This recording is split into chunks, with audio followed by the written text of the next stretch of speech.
आप बताएं कि ये जो बात है, पहले तो इसको कंफर्म या डिनाई क्या आप कर सकते हैं कि नून लीग की क़यादत ने आपसे रब्ता किया कि टेम्परेचर थोड़ा हमें कम करना चाहिए दर्जा हरारत, और आप लोगों ने इनकार कर दिया कि नहीं फ़िलहाल ये मुमकिन नहीं है? क्या ये आप इसको डिनाई या कंफर्म कर सकते हैं? गुजारिश ये है कि जो कश्मीर के इलेक्शंस थे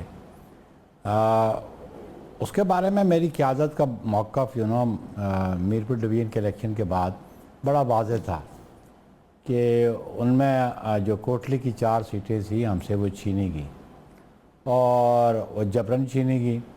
और ये टर्नओवर की अभी आपने बात की कि जी अराउंड 50-52% टर्नओवर था, तो चले वी एक्सेप्ट दैट कि टर्नओवर था। इनफैक्ट जो मेरे पास रिजल्ट थे इट वाज अराउंड 40%, 41 और 38, 39।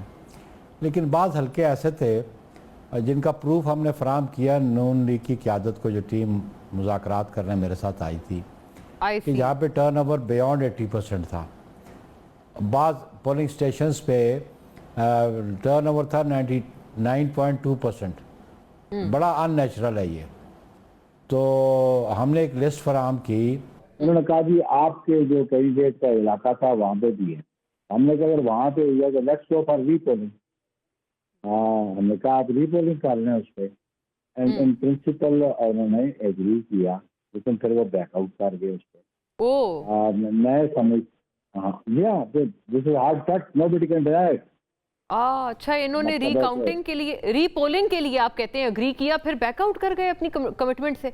यस, ये LA 9 और LA 12 पे एग्री किया और मुझे ये कहा कि हम प्राइम मिनिस्टर से अप्रूवल लेंगे। मैंने कहा ओके, मैं अप्रूवल, हमने इन प्रिंसिपल क्या कर लिया कि जिन जिन पोलिंग स्टेशन पे टर्नओवर 80% से अबव है, ये बड़ा गैर मामूली है, अननेचुरल है। तो इससे नजर आता है कि वहाँ पे अनफेयर मीन्स हुए हैं। अनफेयर मीन्स हुए हैं क्योंकि कहीं भी इंतखाबात में, और फिर चेयरमैन बिलावल ने सेकंड फेज़ के इंतखाबात पे बड़ा कैटेगोरिकली कहा कि ये इस सिलसिले को जो मीरपुर डिवीज़न में किया उसको रिपीट न करें। और इलेक्शन कमीशन जो है डे 1 मेरा मौक़िफ़ ये था कि अंडर सर्टिफिकेट सर्कमस्टांसेस उन्होंने कहा कि जी सिक्योरिटी इश्यूज़ है, फेज़ वाइज करते हैं।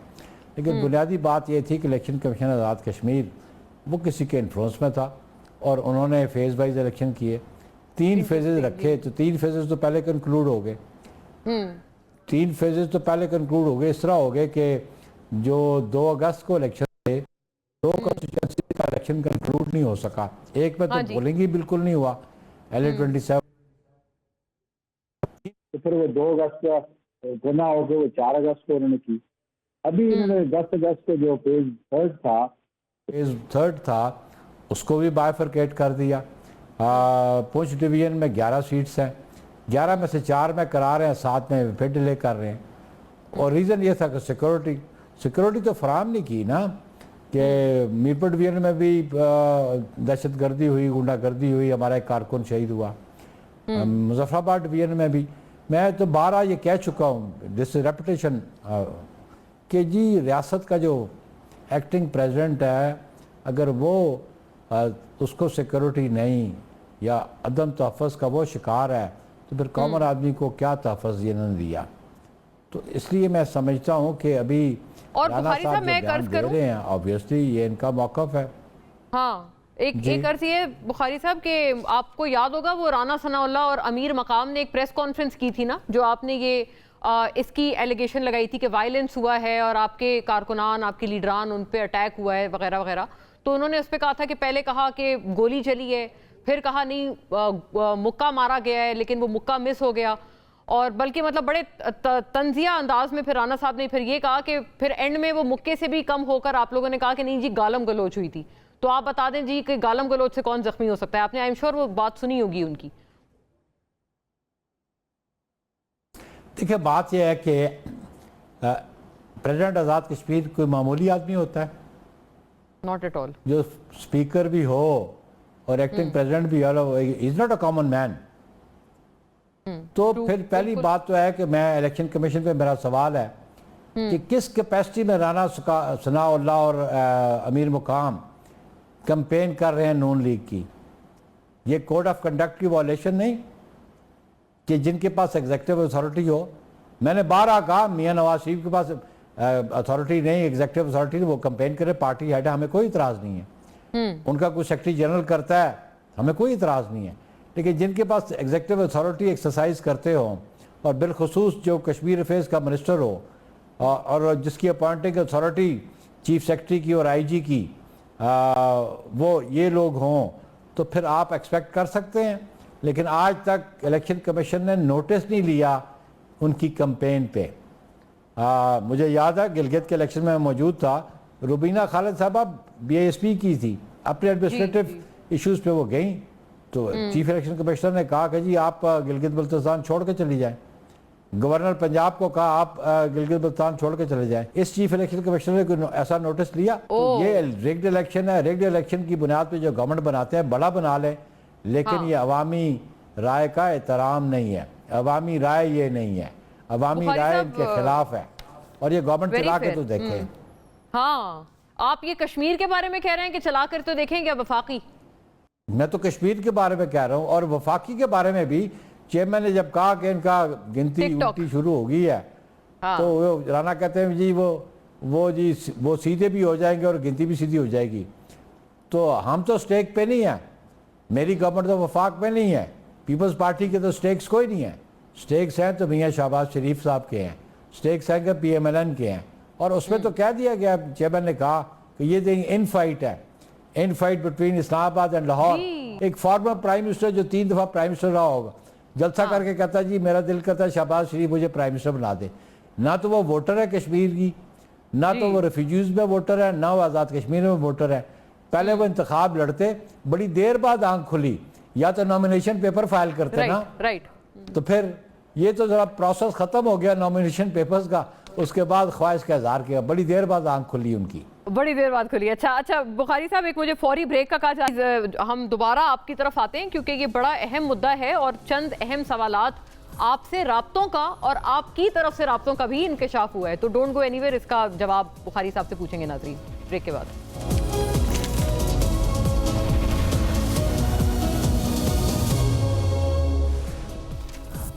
वेलकम बैक नाजरीन। बुखारी साहब, इन कॉन्वर्सेशन नाजरीन विद बुखारी साहब अगेन, ये एक अहम मुद्दा है कि 2-3 बातें आ रही हैं जो एक PMLN की तरफ से सुनाई दे रही हैं। मुझे एक उनके बड़े सिटिंग पार्लियामेंटेरियन ने कहा कि बिलावल साहब की जितनी भी तकारीर हैं, लेकिन सदर जरदारी साहब जो हैं वो उनको रोक लेंगे कि किसी भी तरह का हुकूमत के खिलाफ कोई मूव करने से, या वफाकी हुकूमत को कोई भी चीज़ ऐसी जो उनको थ्रेट में लाती हो तो सदर जरदारी साहब विल स्टॉप हिम। और सेकेंडली ये कि सदर साहब से मुलाकात भी हुई है मोहसिन नकवी साहब की, तो कुछ फरमाइएगा इस हवाले से कि क्या आपको रोकने की कोई कोशिशें हो रही हैं कि आप कोई किसी तरह का वफाकी हुकूमत को और इस अलायंस को आप जो है उससे पीछे ना हटें? देखिए, बराह रास्त तो मेरे नॉलेज में नहीं है, क्योंकि मैं तो उस मीटिंग में नहीं था कि मोहसिन नकवी और प्रेसिडेंट साहब की क्या गुफ्तगू हुई। लेकिन मोहसिन नकवी साहब भी, उन्होंने भी तो एक ऐसी बात छेड़ी, प्राइम मिनिस्टर को एतमाद में लिए बगैर, कैबिनेट को एतमाद में लिए बगैर एक इशू ऐसा रेज कर दिया जिसके लिए कंसेंसस बहुत ज़रूरी है। अगर नून लीग डायलॉग करना चाहती है, कोई रेमीडियल मेजर्स लेना चाहती है, तो People's Party is always open to dialogue. लेकिन उसके लिए ये ज़रूरी है कि वो इंश्योर करें कि जो धांधली उन्होंने मीरपुर डिवीजन में की, जो मुजफ्फराबाद में की, उसकी रेमेडी क्या है, उसकी कोई रेमेडी सजेस्ट करें ना, तो फिर तो हम बात करें। अगर रेमेडी नहीं है तो बस ये हमें माफ़ कर दो, हमें छोड़ दो, तो this is not the issue. बाकी जो प्रेसिडेंट जरदारी साहब का और चेयरमैन बिलावल का कहते हैं, ऑब्वियसली प्रेसिडेंट जरदारी इंतहाई मोतबर सियासतदान है इस मुल्क के, और चेयरमैन बिलावल बड़े पॉपुलर पॉलिटिशियन हैं, तो पीपल्स पार्टी मुशावरत से ही बातें तय करती है। और हमने तो दिल पे बड़ा पत्थर रख के ट्रेजरी बेंचेस पे बैठे थे कि इनको सपोर्ट किया ताकि हुकूमत और निज़ाम चलता रहे। लेकिन अगर आज हम विड्रॉ कर जाएं तो फिर इनके पास सपोर्ट कहाँ से आएगी? तो इसलिए मैं समझता हूँ कि स्टेक्स जो हैं वो मियाँ शहबाज शरीफ साहब के हैं, शायद कुलसूम नवाज के स्टेक्स ना हों। और ये इन फाइट के बारे में चेयरमैन ने भी कहा हुआ है, तो ये तो लड़ाई लाहौर और इस्लामाबाद की नज़र आ रही है। देखें जी, एक कैबिनेट मिनिस्टर, बल्कि एक नहीं दो जी, प्राइम मिनिस्टर को ऑन बोर्ड लिए बगैर एक ऐसे इशू को छेड़ देते हैं जो बड़ा सेंसिटिव इशू है, जिसपे सारे प्रोविंसेस का इशू है, जिसपे सारी पॉलिटिकल पार्टीज का इशू है। बल्कि आज मैं बयान देख रहा था कि JUI के वो हैं सोमरो साहब जो सिंध के, राशिद उन्होंने सुमरो। कहा जी हम किसी सूरत सूबे कबूल नहीं करेंगे। तो बात यह है कि अगर ऐसा इशू है, एडमिनिस्ट्रेटिव इशू है कि यह रिक्वायरमेंट है, तो इसको रिजॉल्व किया जा सकता है, लेकिन रिजॉल्व कौन करेगा? नैयर बुखारी साहब, $1 मिलियन सवाल है PTI के हवाले से। 2 रोज पहले शफी जान जो KP के इंफॉर्मेशन मिनिस्टर हैं, वो उन्होंने हमारे शो पे ये रेवलेशन की कि आपकी तरफ से PTI को भी किसी आपके बड़े अहम पार्लियामेंटेरियन ने राब्ता किया है। तो ये कितनी आपकी कोई दाल गल सकती है, या कोई आपकी PTI के साथ अनकरीब कोई पार्टनरशिप हो सकती है? मेरा ख्याल है this is only a presumption, लेकिन अच्छा। पहले जो इन फाइट PTI का अंदर चल रही है, पहले उसको तो रिजॉल्व कर लें। अपोजिशन लीडर स्पीकर से मिलने नहीं जाते, तो ऐसी सूरत हाल में जो इमेच्योर पॉलिटिक्स करते हो उनके साथ क्या गुफ्तगू हो? तो हाँ, बुखारी साहब, वैसे by the way, मैच्योर एक मैं पॉलिटिक्स अर्ज करें, करूं तो कि, पॉलिटिक्स में तो हम डायलॉग करने में। हाँ जी, हाँ जी, यस सर। बस ये बहुत अहम एक सवाल है कि जो नाम आ रहा है, जो एक र्यूमर सजेस्ट कर रही है, वो नवीद कमर साहब का आ रहा है कि गालिबन उनकी तरफ से कोई राब्ता हुआ था PTI को। और फिर एक बिलावल साहब ने भी तो खुद एक जलसे में कहा था कि मैं PTI के जो समझदार लोग हैं उनकी तरफ मैं हाथ बढ़ा रहा हूं। तो फिर हम ये भी तो देखें ना, ये भी तो बड़े अहम बयानात हैं। देखें जी, पॉलिटिक्स में तो गुफ्तगू तो रहती है, और इसे ये दुश्मनियां तो नहीं होती, लेकिन इन द नेशनल इंटरेस्ट को पॉलिटिक्स करना चाहता है तो पाकिस्तान पीपल्स पार्टी, मतलब मेरी जमात, वो जमात, Mona, I am telling you कि हमने 77 में जो हमें कहते थे हम कोआला के पुल पे लटकाएंगे, वो हमारी MRD में थे। तो ये बात नहीं है पॉलिटिक्स में। और आप देख लें, परमानेंट फ्रेंड्स एंड फोज नहीं होते, थिंग्स कीप ऑन चेंजिंग। तो इसमें पॉलिटिक्स में अगर वो सिंसियरली एफर्ट करेंगे, अगर नवीद कमर साहब से हुई है, नवीद कमर के साथ ऑब्वियसली पार्लियामेंट में लोग मिलते हैं, दोस्तियां होती हैं, गपशप होती है, लेकिन जिस सिचुएशन में आज PMLN है, और जिस सिचुएशन में PMLN की कैबिनेट उन मिनिस्टर्स उनको लेके जा रहे हैं, वो बड़ी तकलीफदेह उनके लिए है। पीपल्स पार्टी के लिए कम तकलीफदेह है। उनके बयानात जो है वो तकलीफ PMLN को होगी, वो मियाँ शहबाज शरीफ को होगी, वो लाहौर में बैठे हुए सूबाई वजीरों को नहीं होगी। इंटरेस्टिंग। यानी अच्छा, एक और फिर अहम सवाल आ जाता है आपकी इसी गुफ्तगू से बुखारी साहब, और वो ये है कि अगर अपने ज़ाहिर वफाकी काबीना के अरकान भी आप फरमाते हैं कि कुछ हैं जो कि लाहौर की लाइन टो कर रहे हैं ना, तो ये तो एक तो वही नून शीन वाला बयानिया आ गया उनका, जो पहले PTI वाले भी अक्सर दोहराया करते थे। लेकिन ये भी तो बात है ना कि वो ऐसा क्यों कर रहे हैं? अगर उन अरकान को, अगर गवर्नमेंट को कुछ होता है तो उनकी अपनी भी तो कुर्सियां और वजारतें जाएंगी ना उनके हाथ से। देखें ना जी, बड़ी बुनियादी बात है, इश्यूज को रिजॉल्व करने के लिए पॉलिटिकल विजन की जरूरत होती है। अगर किसी के पास पॉलिटिकल विजन नहीं है, उसको पॉलिटिकल विजन मैं तो नहीं दे सकता। इंटरेस्टिंग। अच्छा, यानी आप ये उन वुज़रा से फरमा रहे हैं कि जो ये वाली बात कर रहे हैं। अच्छा, एक और अहम चीज़ है जो कि एक ऑप्टिमिज्म का इजहार कर रहे हैं कुछ काबीना के अरकान। बैरिस्टर अकील मलिक, आप ज़रूर उनको, I am sure you know him very well, जो वज़ीर मुमलिकत हैं बराए कानून और इंसाफ, उन्होंने एक बात फरमाई और कहा कि ये वेरी सून ये सारा कुछ आपकी तरफ से फिजल आउट हो जाएगा। सुनिएगा उनकी अपनी ज़बानी, फिर फरमाएं प्लीज़। पीपल्स पार्टी ने एक तलाक ज़रूर दी। आप देखेंगी कि सालिस जो हैं बिल्कुल सालसी का रोल जो ज़रूर होगा, और तो वो रुजू हो जाएगा हमारा एक दूसरे से। कोई ऐसी बात नहीं है, 10 तारीख के बाद तमाम मामला जो हैं इंशाल्लाह सेटल हो जाएंगे। जी बुखारी साहब, 10 तारीख के बाद तक सिर्फ 10 तारीख तक ये जो एक क्या कहेंगे धमा चौकड़ी सा है, ये जो चलता रहेगा दोनों का, लेकिन उसके बाद फिर ये सब सेटल डाउन हो जाएगा। इट्स ओनली एन इलेक्शनियरिंग और इलेक्शन कैंपेन, और इसके अलावा वो इसको सीरियस नहीं ले रहे। ये कौन सा फरमा रहे हैं जो जिनकी कौमी असेंबली में फर्स्ट टाइम एंट्रेंस है, और ये इश्यूज इनके लेवल पे तो रिजॉल्व नहीं होते, और ना ही ये उन मीटिंग्स में कभी शरीक होते हैं जो मीटिंग्स मेरी क़यादत की या नून की क़यादत की हो।